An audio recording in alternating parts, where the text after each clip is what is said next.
Core.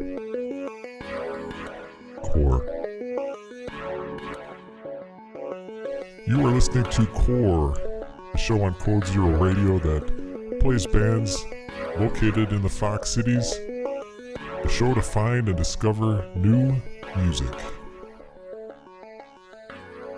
Hosted by Andy McNamara.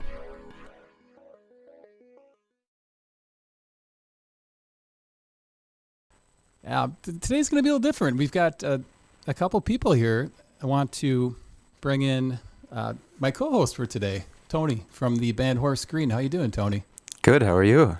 I'm doing well.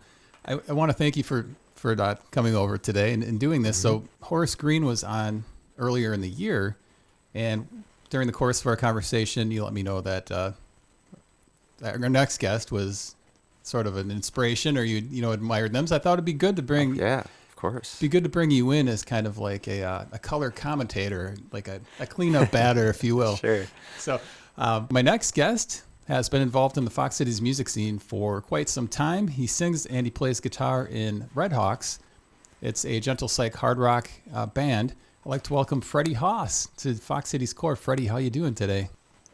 We've known each other for quite some time. Yeah, long time. Do you have a first memory of when we met, or was it just kind of later in your music career? I've known about your projects for a long time. So I started playing in bands in like 93, 94. So when you guys were getting going is when I was kind of going into my first little lull period. So I think we kind of passed by a little bit, and then you guys took off, and I started doing some different projects and different things, and so I always kind of knew about you guys if I didn't have a conversation with you back then. But yeah, it's been a while, 20 some years. Yeah. Well, let's talk about where it all started for you. Yeah. What started you playing music? When did you pick up the guitar? Was that your first instrument that you started learning? No, it wasn't. I had fits and starts with guitar. It wasn't an easy thing for me to learn. So as a teenager, I tried to play a little bit, didn't stick with it. I didn't really start playing it in earnest till I was like 21, 22. So a bit of a late start with that. I was always just a vocalist in bands. So, my start in music was my dad loved to sing, and he played the organ in church and sang. And so I was just always kind of around music. I actually played the tuba in school. I was a really good tuba player. My dad wanted me to be a polka player, so I kind of grew up around just his love for music, and he was really into early jazz music, like Dixieland jazz and polka music. We had opera records playing at night in the house, so I heard a lot of Pavarotti and just big voices, big singing, and I don't know. I'm just like, I want to sing. Your dad wasn't into music, like playing? He just played in church. He was never in any bands or anything, but he loved to sing, and he had a good voice. So, and he was a wonderful keys player. He played primarily the organ. We had a nice organ in the house. I don't think we had a B3, but we had something similar to a B3 in our house. So it's interesting because you do hear a lot about people get into music through church, mm-hmm. like the church bands and all that. Were you going to church? I grew up Catholic, like a lot of people around here. You grew up Lutheran or Catholic. I was on the Catholic side. We were, my mom was not an American citizen until just a couple years ago. She got her citizenship, but she came here from Germany to go to college, met my dad, got married. So my dad comes from all German stock. My mom is completely German too, so grew up going to Catholic Mass, and I went to Catholic school up until 9th grade. So, probably the way I learned how to sing was just singing, the songs at Mass. And, my parents are music lovers. They'd have Peter, Paul, and Mary records playing. My mom loved ABBA. ABBA was playing in the house all the time.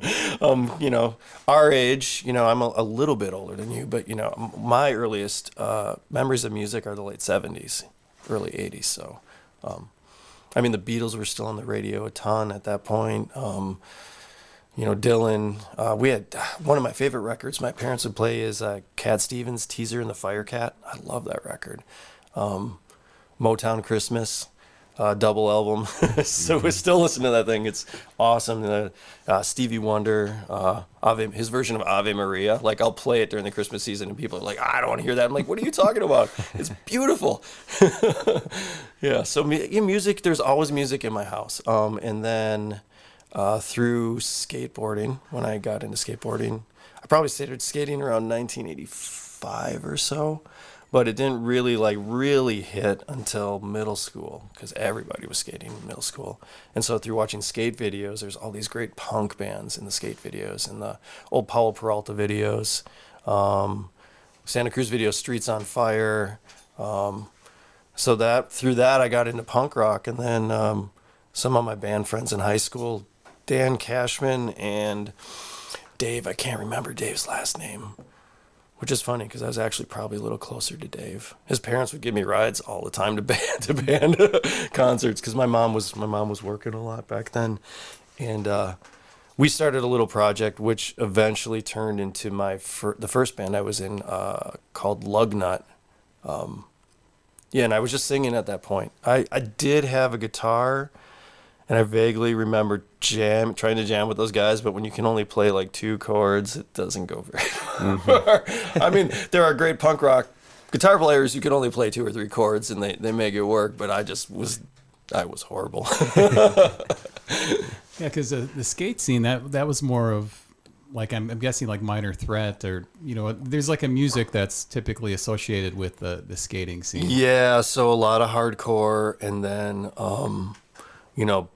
it kind of morphed. You have to remember, I was a teenager in high school in 1990 through 1994. So a lot of poppy or punk started happening at that point too. So like, that's when Green Day got huge, was 93, 94. Now, they were cool until they got big, and then they were Classic. Then they were lame.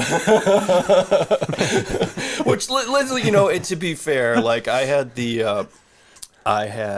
was very lucky that I was around older skate guys like James Baker, who owned Crunch Skate Shop in Appleton, and then went on to have Streets of Fire in Oshkosh.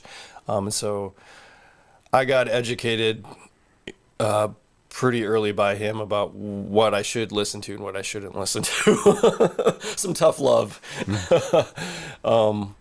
So yeah, I mean, it's interesting because I think back and I listen to that music a lot still now, not constantly, but I'll go back to it. Like I drove up to Sturgeon Bay yesterday to visit my other skate shop location up there, and I was just listening to Dag Nasty the whole way up, because members of Dag Nasty are playing at the Lyric Room coming up, I guess.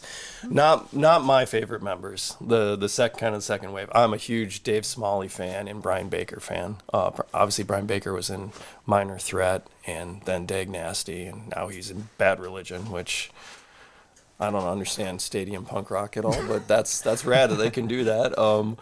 But yeah, I was listening to it, and it's like, man, in that era, mid-late 80s to early 90s, the guitar riffs in a lot of punk rock were more like metal.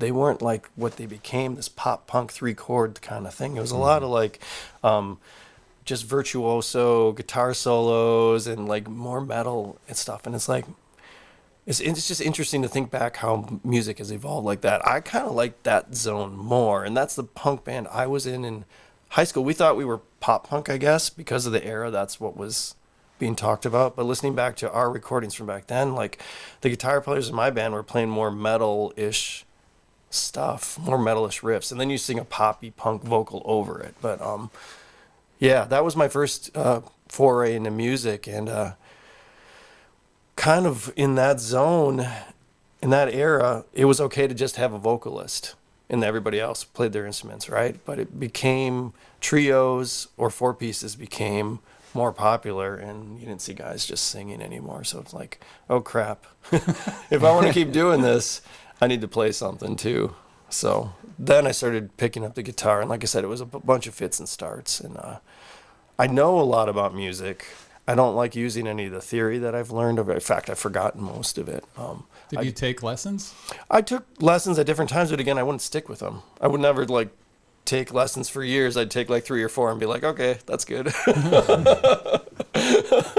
Like everything I play on guitar is pretty much self-taught. I mean, people have showed me stuff, but I don't it's not like I'm stubborn, but I just like, I don't know. I just like playing. I don't like thinking about what I'm doing while I'm playing. Right. You know, and some people just like get so mad when I say that stuff because they know exactly where they want to go and what they're doing, and like, well, I know this works with that and all these things, and that's awesome. But I don't do music like that, I guess. So. Mm-hmm. Well, when you were just singing in the band, what was the band's name? Do you remember the? Lugnut was the first. That was the. Yeah, Lugnut. So, yeah. And you mentioned, you know, as we were chatting before the show started, you had Norb here a little bit ago. We played a set in Norb's kitchen up in Green Bay. That was one of our like badges of honor. Like, hey, we got to play. Not everybody gets to play in Norb's kitchen. We got to play in Norb's kitchen. So Well, that was probably towards the beginning of Boris, then, right? yeah, it was during Boris. Yeah, during the early part of Boris for sure. So like Boris was a huge influence, although I can't hold a candle to Norb. Like not many people could.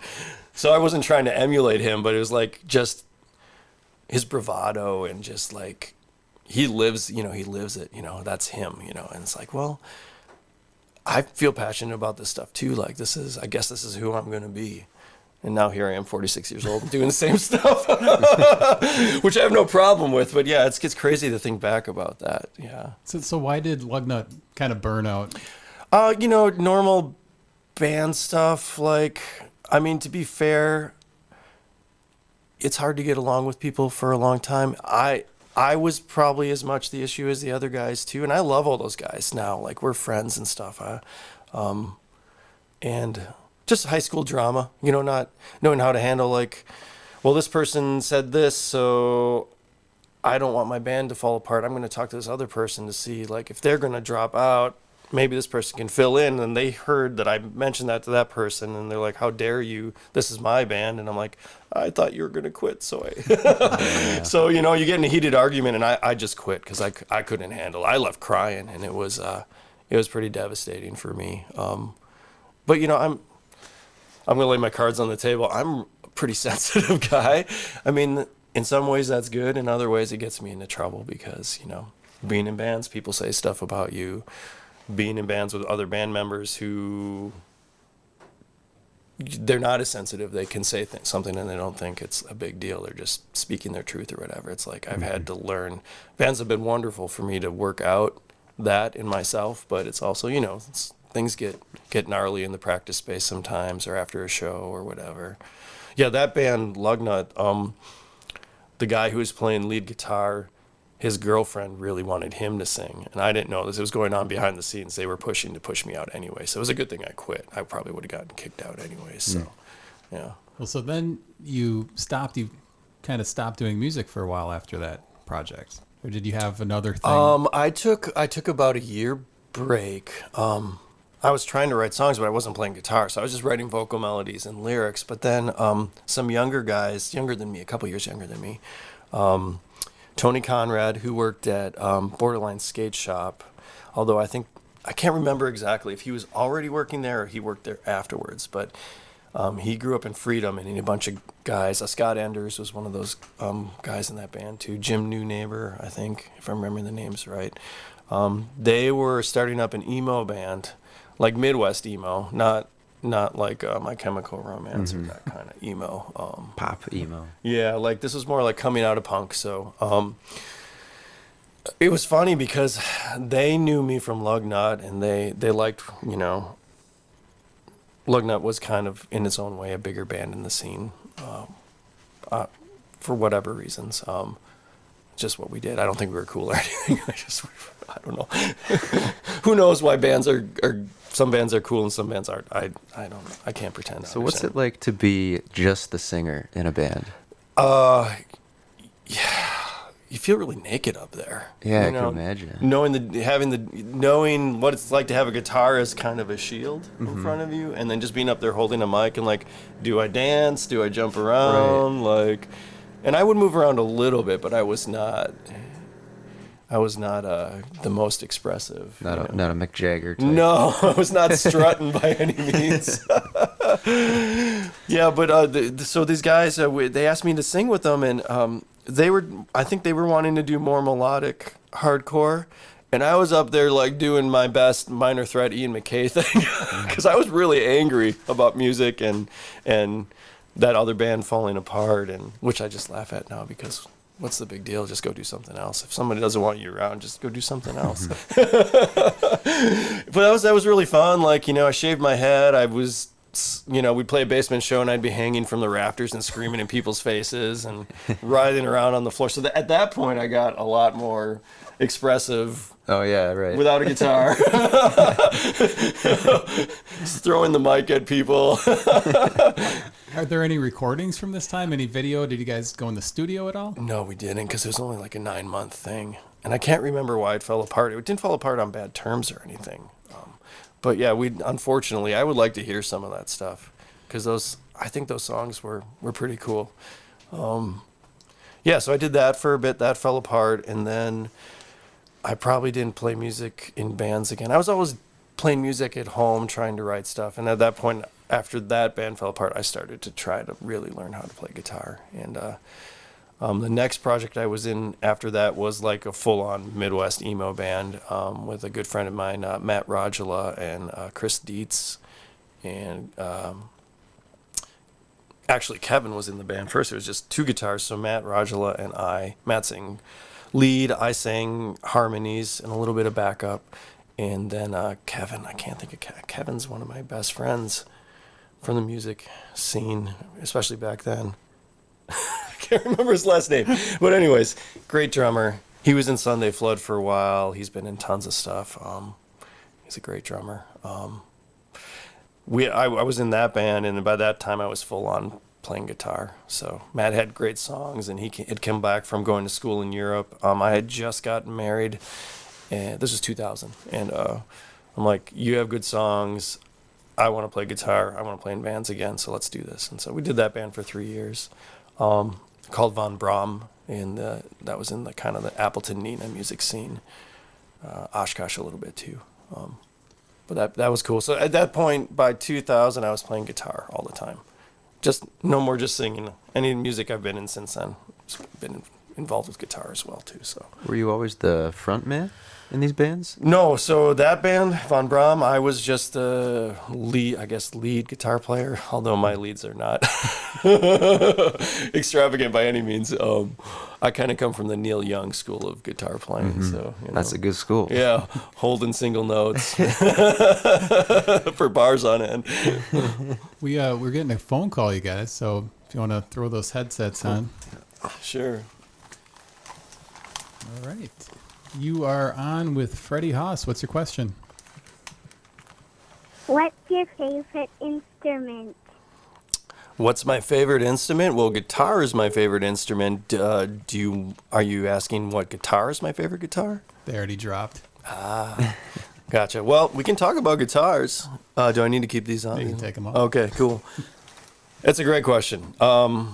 My favorite instrument overall is the Fender Jazzmaster. I love the way they feel, the way they sound. Although my favorite pickup is not the pickup that goes in the Fender Jazzmaster. I like the Fender wide range humbuckers from the 70s. So a band like Sonic Youth, they'll drop those pickups into Jazzmasters, and I think that's the best guitar that Fender never made. So that's what I play. I play Jazzmasters. My main one has those wide range humbuckers dropped into it, and I've also been playing a lot in the past year. I have a 1973 Telecaster Deluxe, which has those pickups in its stock. That guitar is awesome. It took me probably 3 years to get it playing again, though. I needed new frets. Those pickups both died in the process of buying it and having it for a while, so I had to have them rewound a couple of times, but it finally sounds great. But yeah, Fender Jazzmaster with 70s Fender wide-range humbuckers in it. That's my favorite instrument. You're watching and listening to Fox Cities Core on WCZR Code Zero Radio. Our guest today is Freddie Haas. We also have Tony Oakley from Horace Green co-hosting the show today. Thank you both for doing this today. Now, where did we leave off, Freddie? You were talking about Van Braun. Am I saying Von that right? Braun, yeah. Is that like a German name? Yeah, so the Matt, the leader of the band, he liked Werner von Braun was a rocket scientist who came over after World War II. Kind of helped with the space race. Actually, was the main guy behind the space race, getting us the right rockets to go to the moon, if I'm remembering correctly. But he liked the name, but he spelled it wrong. So, so we ended up with just a version of that, von Braun instead of von Braun or whatever the right spelling is. But anyways, yeah, that was a great band. I love being in that band. So when that band started in 2000, the places to play were like the New Moon or Blue Moon, and Yeah, we played both of those a lot. We'd travel out a little bit further. Like we'd play in Marshfield, and we played in Milwaukee, Green Bay. Yeah, I mean the scene was different then than what we first grew up with. Like there was, it's kind of an emo theme, like emo screamo kind of thing. going yeah, on. yeah, and you know it's interesting to see how the scene around here, and I don't even know what the scene is anymore. Technically, it's this weird amorphous thing. But back then, Oshkosh was the epicenter of new, good, interesting.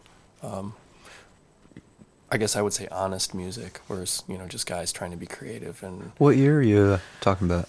2000. So the bands we would be playing with that I would be excited about playing with, especially, would be like Chinaski. That was at the tail end. Actually, they might have been just done already at that point. I think they were. They played their last show before. But one of the bands that came out of that project was Congratulations on Your Decision to Become a Pilot. Kind of out of that scene, similar. Steve McCabe was in that band, Eric Van Thiel, and then at some point Andrew Johnson joined too. Andrew Johnson from Chinaski. So we were playing with some bands that those guys are still, they're my touchstones. People I actually know and play with. Those guys are amazing. Mm-hmm. I mean, obviously, for me, like a guy like Ian Mackay is up there too. But for the guys I know and personally have played music with, and where I've gone to see them play and just had my mind blown, like at that point in the scene, Oshkosh was the center of the music world for me, and still is in a lot of ways because of those guys.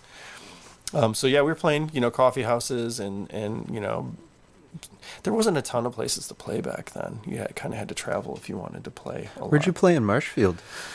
There was a coffee house there downtown. I don't remember the name of it. But yeah, they were doing shows there. And Matt, the singer in our band, the leader of our band, he had some connections there with people, so we'd go and play there. Yeah. And then after that project disbanded, like how long was? So I think Matt just didn't want to do it anymore. So we did that for 3 years. And then Matt joined a band from Madison, an alt country band called the New Kentucky Quarter. And I kind of just tagged along with him and joined that too. So, and I was in that for two years, I think. Singing or just playing guitar? Just playing lead guitar, which I'm not a lead guitar player. So, I think with that band, it got to the point where they wanted probably more of a traditional, like blues riff bass guitar player, and that's just not my thing.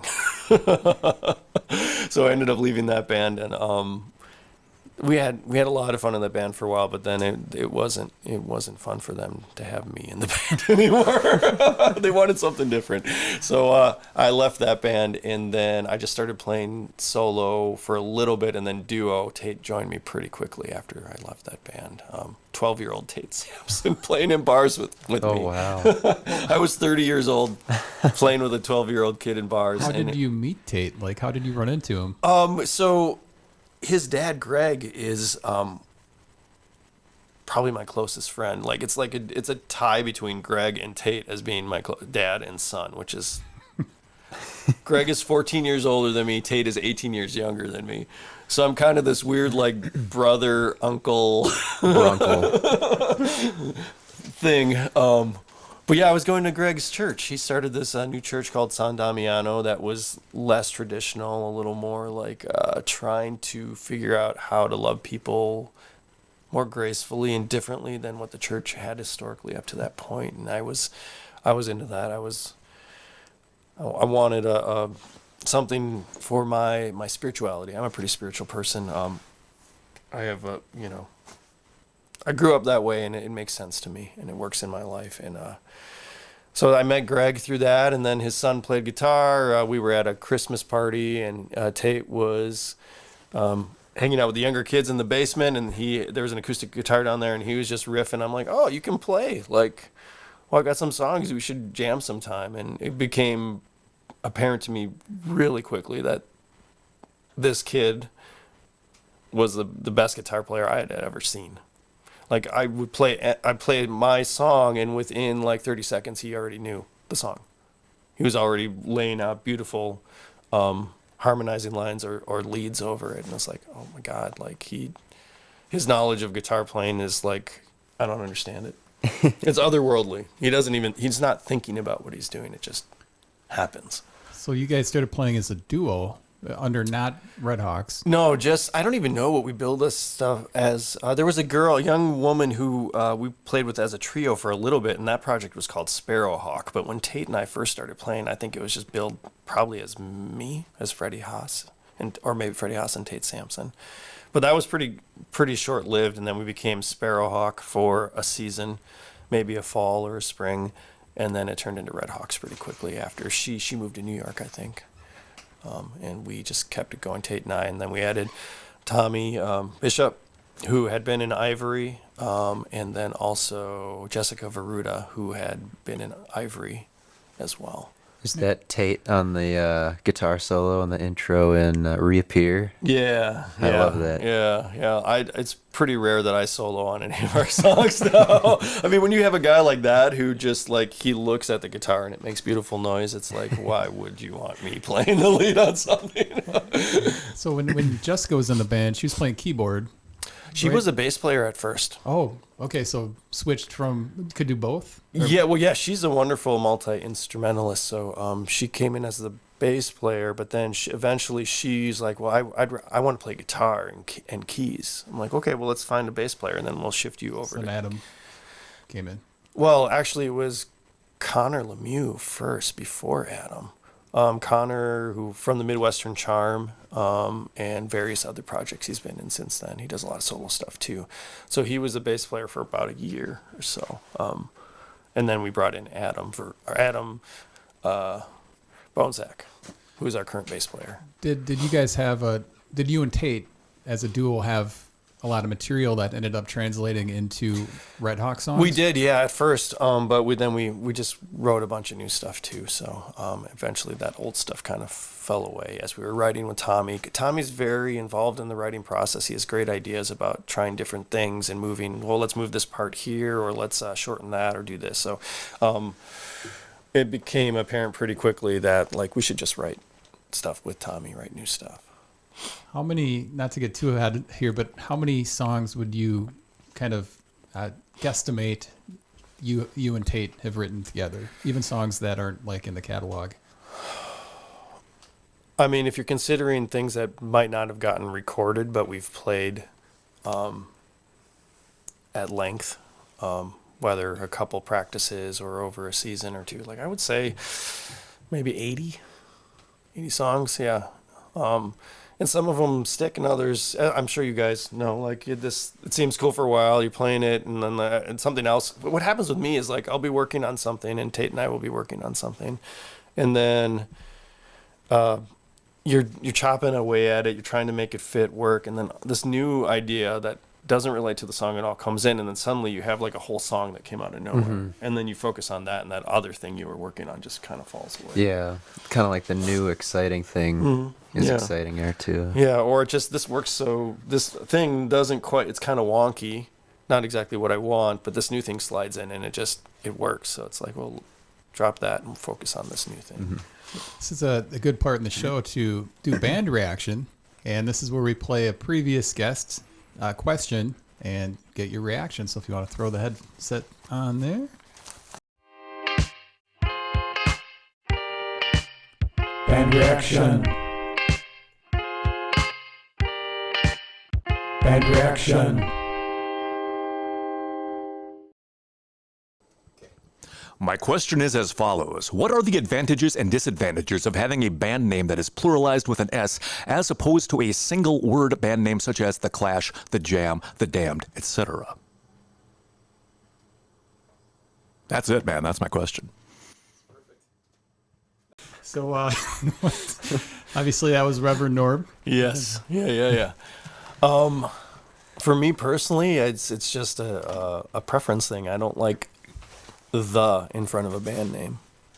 I don't know. It became a trend, I guess, a trendy thing for there not to be the, where historically it's the Beatles, the Rolling Stones, the this, the that, and I'm just like, why don't we shorten it? Mm-hmm. I come from the school of writing Hemingway, like just get to the point, short, terse, just say it. So I like brevity.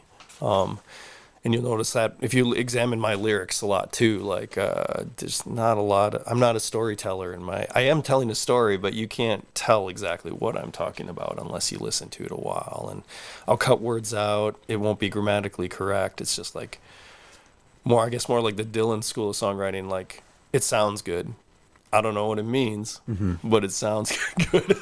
So long story short, I don't like the in front of things. So I've thought about that too. Like, we got a lot of criticism early on, like Redhawks. It sounds like a college football team. And I'm like, well, I don't know. I like red-tailed hawks. There's a lot of them around here. Like I've always felt like a connection to them when I'm seeing them in the sky. Like I reflect on it, meditate, whatever you want to say. And there are a lot of them around here. And I wanted to reference our community, what goes on around here, and just kind of, I like birds a lot. Obviously, the Jayhawks, that band, that's a huge influence of mine from more of the country side of music thing. I have so many different influences, but I love the Jayhawks too. So it's like, well, it kind of sounds cool.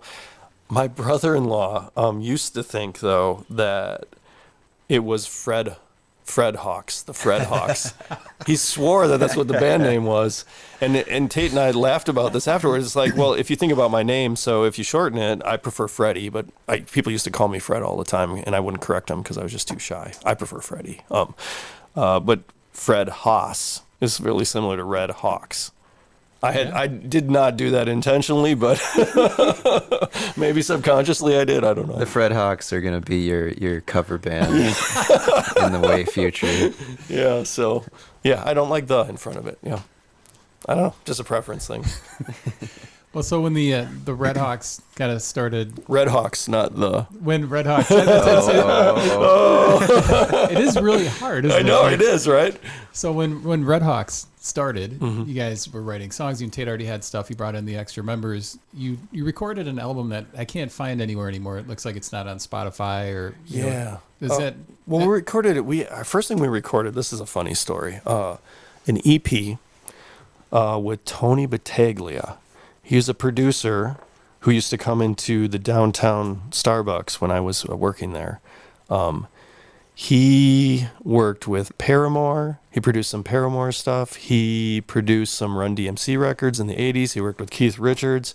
He was in the Casey and the Sunshine Band. I'm trying to think that song. I always forget the name of this band. It's a new rock band.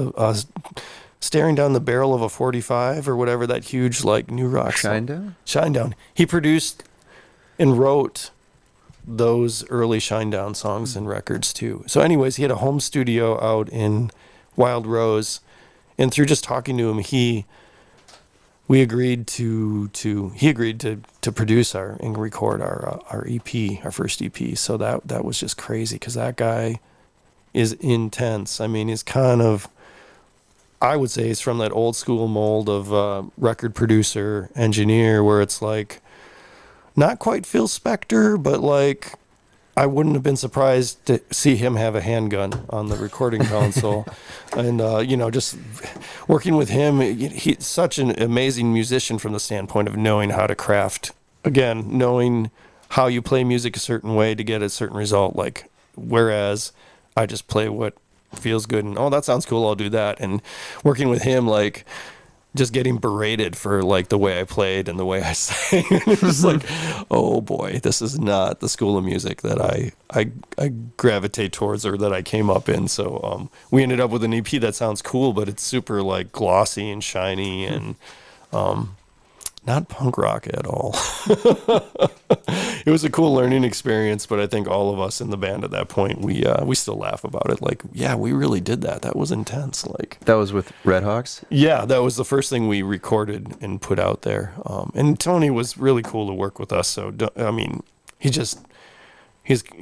old school and comes from a different way of doing music. And we weren't up to snuff when it comes to that kind of stuff. How'd you guys get in touch with him? Well, he was just a customer coming into Starbucks when I was working there. And we just, I'm really good at making small talk with people, which is hilarious because I'm such an introvert. But I come from a family line of small business owners, and both of my grandparents my grandfathers on both, my mom's father and my dad's father, they're both schmoozers, and I get that from them apparently. Baby schmooze. Yeah, I'm genuine though. I'm not trying to like build someone up just to get stuff. Like, I love people. I genuinely love people. But small talk with this hotshot record producer guy, and somehow it just worked out that he wanted to work with us. I'd love to hear that. Yeah, EP. I gotta have it. So one of us has it somewhere. Like, we obviously, you make a ton of CDs to bring the price down, and you end up with a box somewhere. Yeah. Forever. So I know they're around. But then the next record after that, I think that's the one you were probably referencing, the first full length. Yeah. I can get you a copy of that. I have a couple boxes of those too. That one we made with Dan McMahon of Miles Nielsen and the Rusted Hearts down at his studio in Rockford, and that record is really cool. That studio looks really awesome. Yeah. Like, it's in a kind of a farmyard house kind of area. Yeah, it's like a big house. It's in an old farmhouse, and I think the time when we were down there recording, the rest of the property was being used as a landscaping business, if I'm remembering correctly. So it's kind of out in the country a little bit. But yeah, we stayed there. There's bedrooms upstairs, so we stayed there. We took 3 trips, I want to say, down to make that record. And that was cool too, because there's like all these keyboards in the hallway leading to the control room, and it's like, oh yeah, those are Rick Nielsen's stuff, and this is Rick Nielsen's stuff, and blah blah blah. And it's like, oh wow. I mean, obviously, if you're around Miles and his crew, like the connection to Cheap Trick, but to be that close, it was like, okay, that's cool. So were you happy with how the album turned out? Yeah, overall. But again, you guys know how this is like you listen to it a million times and you think it's good, and then you get home after it's out and it's like, oh man, I should have sang that part. I should have not held that note and held this note, or my guitar tone should have been a little thicker there or a little thinner there. It's like you can nitpick. But overall, it was like the truest representation of what I hear in my head or feel in my heart of when Hawks are playing. So, and then our latest record, which is 6 years old now, which is crazy. It's a great album, Phase. Yeah, that got even closer. So the hope is with each project that you get a little truer to what, like, your live sound, what you feel about the song, what you kind of picture in your head about the song. So You did Phase at Rock Garden? we did, yep. And we did that one live, which was the first time we'd done something live in the room together. We did some minimal overdubs, but all 3 of us are playing in real time in the room together. So the big room. Seems like a great idea. Like, I know for a while, like, we're talking about kind of trends and stuff. Like, for a while, it was like big to say, well, we did this live. It was kind of like a badge of honor. Because I think at the time Pro Tools was coming out and everybody was making stuff. But when you did that album, you seem like the kind of guy that likes to revisit and constantly kind of evolve a song. Like, was that hard for you to just do it live and then be like, okay, well, that's it right there?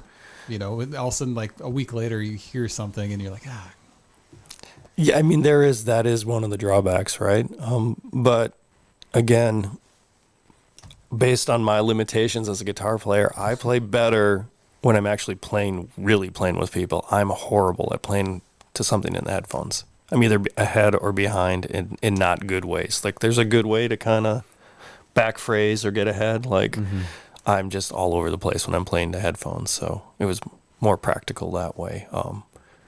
And I wrote stuff, like there's guitar stuff I played on there that's like, I don't even know what I played there. it sounds awesome, but to try to recreate it live, it's a good problem to have where it's like, that's really cool, but what did I do? I don't know. So So there's some magic going on in that session for sure. Yeah. I think that was the biggest thing about that record, where it's like, yeah, like it was loose. And again, Tommy, our drummer, he is a machine on the drums. So I think we went into the studio with half of those songs not even finished.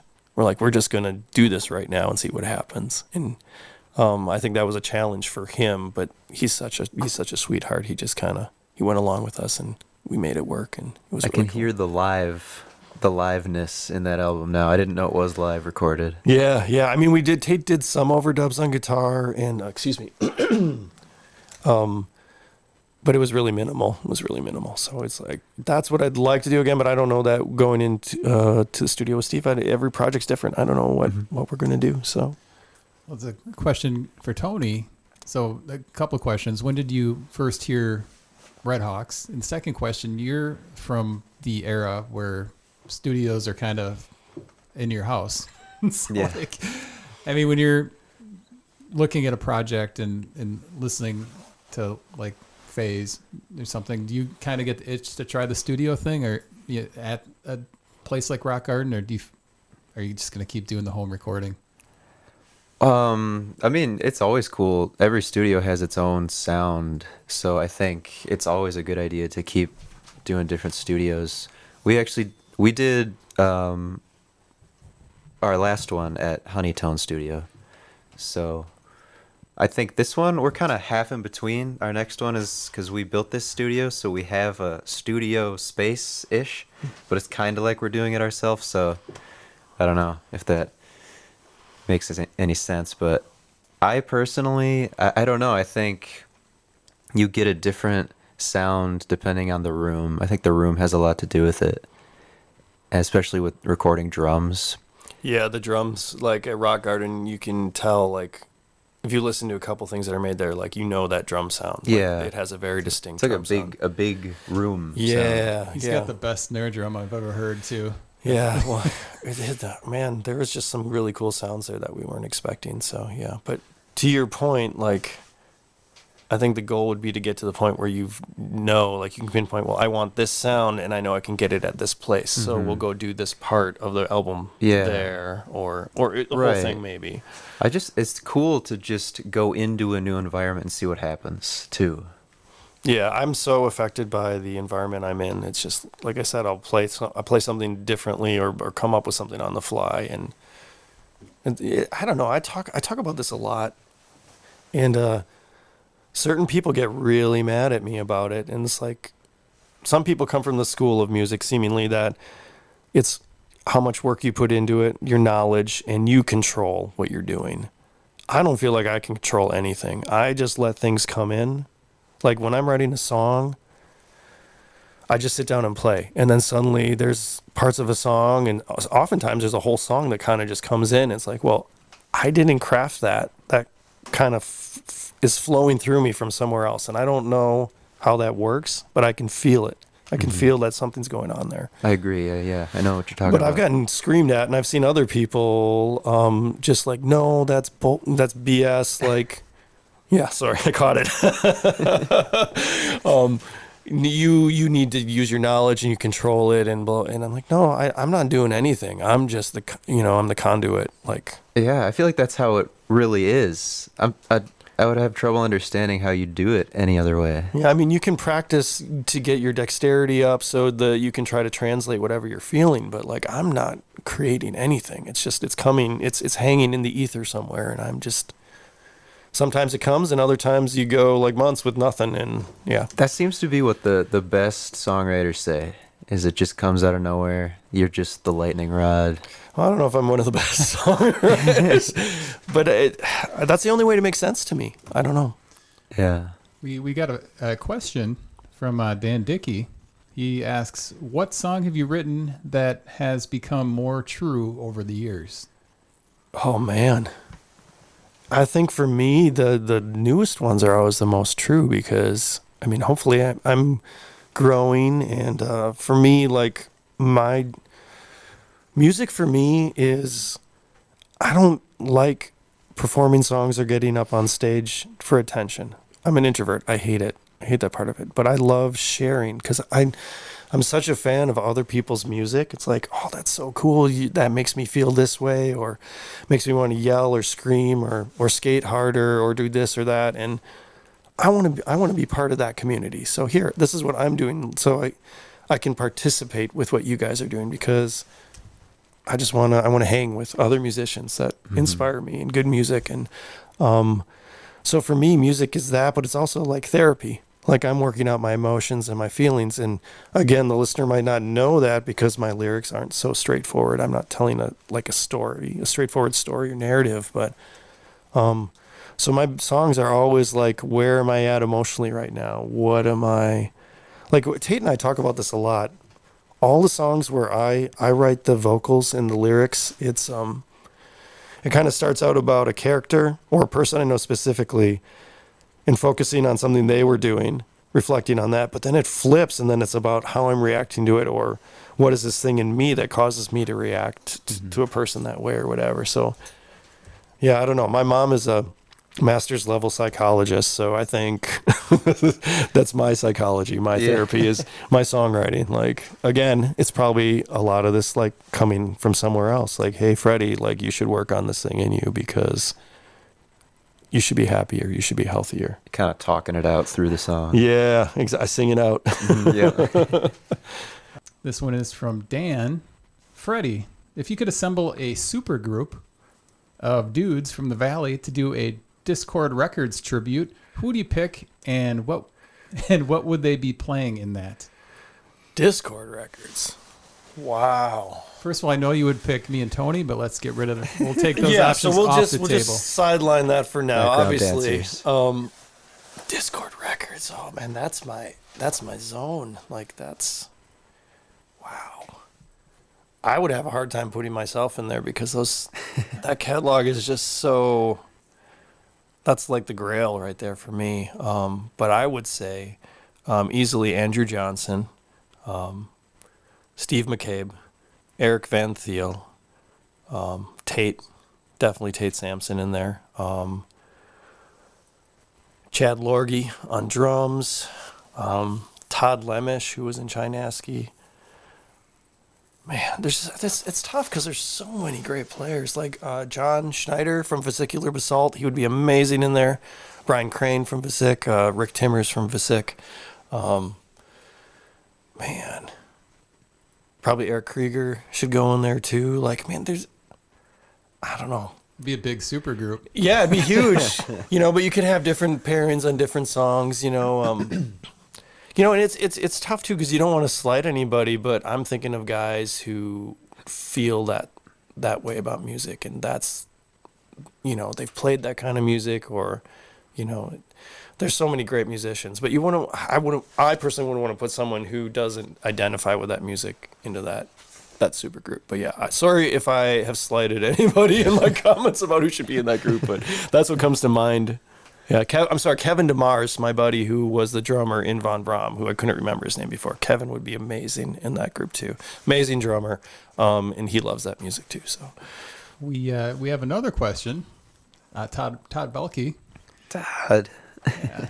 Shout out to Todd. His question is there, if there was a show of local bands covering each other's songs, who do you want covering your tunes, and which local bands would you want to cover them? Thank you for the questions. Lots of good ones. that's a really good question. Man, that's a hard one to shoot from the hip on. Well, I'd like these guys to cover some of our songs for sure. The Present Age. Am I getting the name right? Mm-hmm. Yeah. I'm so bad at remembering names. I know those guys. I love them. But yeah, Present Age, those guys, I'd love to hear them do our stuff. And then obviously like Haunted Heads, which is rest in peace. Love that band too. Like those guys doing it too. Any of those guys, Andrew Johnson, Eric Van Thiel, Steve McCabe, that'd be cool. But again, it's like, do you want guys that are so good and have written such amazing songs? Like, you're gonna play my stupid little songs. But no, that's what comes to mind. Man, That'd be a great segment. I would like to hear the Crow Brothers do one of our songs too. Those guys are so talented. But again, I don't know that they'd be like, "What is this crap?" Yeah, I think that's. This is a good spot to ask you about. I think we might have talked about it with Horace Green. I can't remember. The imposter syndrome. Do you have imposter syndrome when you get up on stage? I do not, because I just feel like I'm so myself. Like I can't be anything but myself. But I could see. Full disclosure, I see certain people up on stage, and I'm like, you're just trying to be Tim Schweiger. You're just trying to be this. You're just trying to be that. And I've come to a place where it's like, if you enjoy that, just do that. You know, if that works for you. I'm not. Yeah, I know that thing, and it happens a lot. But again, like, I think it's really hard to be yourself up there because you're so like naked. Like you have to kind of pick a zone and stick to it. You almost have to turn your brain off. Yeah. I mean, it's one of those things where if I'm playing a Dylan tribute show and I'm playing Dylan songs, it's hard not to try to sing like Bob. You know, it's like, no, Freddie, you need to sing like Freddie. Like, I've had friends over the years, you know, they get up on stage and they get into character and they're speaking with a British accent. It's like, dude, I mean, I get that you can do that, but it's like, I can't do that. Like, I would feel like an imposter, and I'm not comfortable with that. So, Let's talk about Mile of Music. So, Mile of Music, do you take in a lot of shows during Mile of Music? Redhawks played it multiple times? No, because it's so much work, as you know, hauling your gear around. I finally got smart 2 miles ago where I bought a cart to put all our stuff on and wheel it around, which is, I should have did that right from the get-go. But yeah, I mean, it's more like if you have a band of a 4-piece or 5-piece, like for us, it's like kind of wrangling cats to make sure everybody's at the right spot at the right time. So that falls on me. I'm the guy who does that in the band. So yeah, I'm usually just trying to make sure, hey, where are you? We need to be here. Like, so I'd taken a little bit of other bands at Mile of Music, but like this last year, I didn't attend at all, which was I needed a break. I needed a break from that kind of music, that style of so many bands in a small space. And well, you've done shows there as the duo as well. Yeah. Do you like doing the duo shows with Tate? No, I like the full band sound because again, like once you know those songs as like full songs with all the sound, and then you try to recreate a version of that with only 2 guitars and 1 vocal, I'm not a fan of that. Yeah, so I started saying we're not going to do the duo shows, and I don't think it's got to be nice though having that option, because like if the other people in the band can't play, if you and Tate are open, we could still do it. Yeah, I mean, I wouldn't say we'll never do it again, do duo stuff, but it's definitely not my favorite. Did you guys play? You guys played one of the first Mile of Musics, right? We've played all of them except for this past one. That might have been the first show I saw of you guys. Do you remember where I think I was not old enough to be in those bars, but I think Bill Graisley snuck me into the bar. The bar. That, I think, is where I saw you guys. Yeah, I mean, I think we've played there at the bar almost every mile. Yeah. They put us there, have put us there a lot. And Doozies was first mile too. Like, I think we only played 1 or 2 sets first mile. I think everybody local didn't have a ton, because I think they were still trying to figure out, like, how do we sprinkle in local bands with all these cool bands from out of town that we're bringing in. So, have you guys played Appleton Beer Factory? I know, Tony, you guys have. No, we're not in that zone where we get asked to do those kind of shows. Like, we've never played any Mile of Music or Mile of Music family booked shows where it's the people who are booking Mile of Music. We've never played any of those kind of shows. The Mile of Music satellite shows or things that are similar to that, those go to different kinds of bands for whatever reason. And I've asked about it a few times, like, hey, you do know we would do this probably if you asked, and we just don't get asked to do that. But I've thought about this a lot too. It's like, I don't know that, and this is just for us personally, I don't know that we're that kind of band. Like, I identify more with a lot of the people I've been mentioning through the interview. Like, they're not the kind of bands that would necessarily do those shows either. Like, in their bands, that did Mile of Music for a year or a couple of years, and they're like, yeah, it's not really our thing. So it's like we're in this weird space where this cool music festival is in our town, and it's like, well, we probably should participate because it's in our town, but also like, I don't know that we fit. It's a weird feeling. I don't know how to verbalize it, and it's not. We're not too good. Certainly, that's not what I'm saying. We just do what we do, but. Yeah, music to me is, I come from this place of punk rock where it's like, it's so strong in me and I have to work against it. Like, I don't trust a lot of musicians who didn't grow up playing punk rock. I don't feel like I'm the same kind of cat as them. And I know that's not fair at times, but yeah, it's always this internal dialogue in my brain. So yeah, it was nice to have a break from Mile this summer because, again, it's, for me personally, it's a lot of work making sure everybody's at the right place. All the gears, you got to make sure people's gear is operational too. Like, hey, when's the last time you switched the tubes? Do you have new strings? Like all this stuff. That's the way my brain works. Is like I'm that guy in the band who has to kind of oversee that a little bit, and that's a lot of work. And again, my family doesn't see me for like 4 or 5 days, so that's kind of hard too, And my businesses are still running at that point too. So hey guys, if you need anything for the next 4 days, don't call me unless it's the building's on fire kind of thing. Yeah. You've got 2 children. Are they fans of Redhawks? Yeah, they are actually. My older daughter, she and I like the same music now. It took her a while to go through different phases, as it does with any kid, like they like what's on the radio or what their friends are into. But now, like the stuff we listen to, it's like she listens to a lot of the bands that we grew up liking a lot. And then there's a lot of new stuff that kind of references that, but it's doing its own thing too. And so she's in the same zone. And then my 10-year-old, she loves anything I do. So, when your kids are younger. So hopefully she continues to, but we'll see how it goes. What's up next for the Redhawks?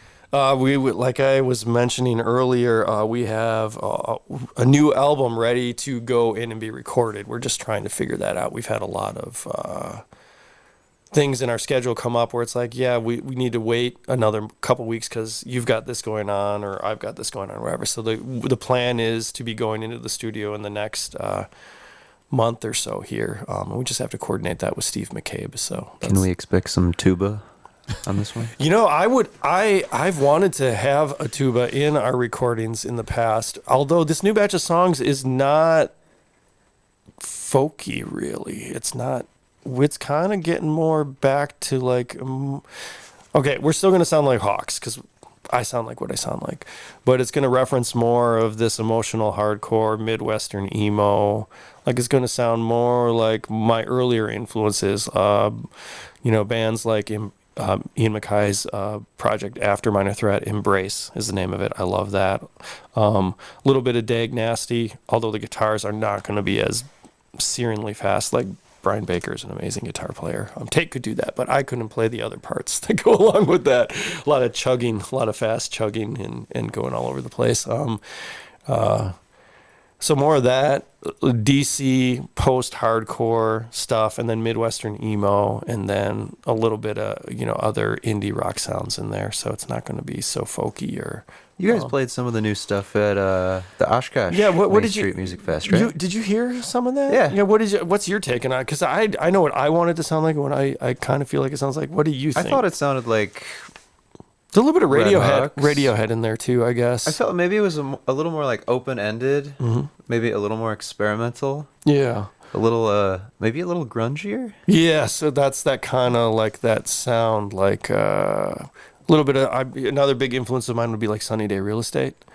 So kind of already what we're doing vocal-wise, but making the guitars and the song structure kind of match that a little bit. Well, both of you guys and Tate have really good guitar tone, so it's evident to me that you spend time on that.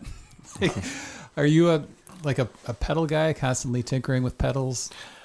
I used to a lot, but again, like I do much better with things simple. So like if you get a pedal with like more than 3 knobs on it, I get a little overwhelmed. Like in the moment. Right there with you.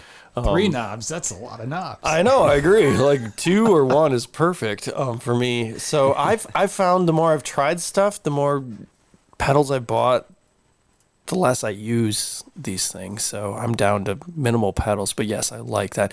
I found, like, for me, I like to get the tone I want an AC style circuit. So my current amp is a Morgan AC20, so a little more power than an Vox AC15, but similar tone. I love that jangly, kind of brighter tone, but I've been darkening it up lately too. But I used to try to do that with pedals, but now there's a darker setting on the amp, and I've been playing. Those playing are great with that. amps too. Yeah, I love that amp.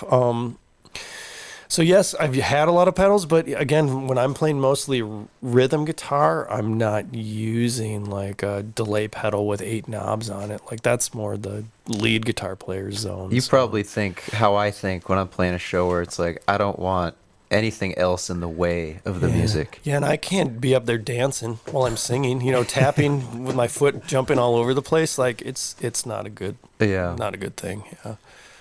Well, Freddie, I want to thank you for doing this today, and then Tony, I want to thank you for co-hosting. It was fun to see you again. Yeah, thanks for having me. Hopefully, we'll hear Redhawks next release 2023. Yeah, 2023. I don't think we're gonna do it all at once. I think we're gonna do a song here or 2 songs there. We'll drop them in parts, and then you can get the whole thing if you want when they're all done. But I think it's been so long since we've had a release for us. It's been a long time, so we want to just as we get a song or 2, get them out there right away. Mm-hmm. And question for Tony: when is that music video coming out? What music video? And question for Freddie: when are you guys going to do a music video? I don't think you guys have done one yet, have you? We have not done one. If there's someone who wants to work with us, we're down. But I would say I don't want it to be straightforward. I want it to be more like it's telling some kind of story. I don't want it to be us in a room just playing our instruments. Mm-hmm. I'd prefer if we're not even in it with our instruments, or we're not even in it at all. Like a soundtrack. Yeah. That's kind of what I like, but... Yeah. All right, I'll actually end it for real this time. You've been watching Fox Cities Core on WCZR, New Rock for New Radio, Code Zero Radio.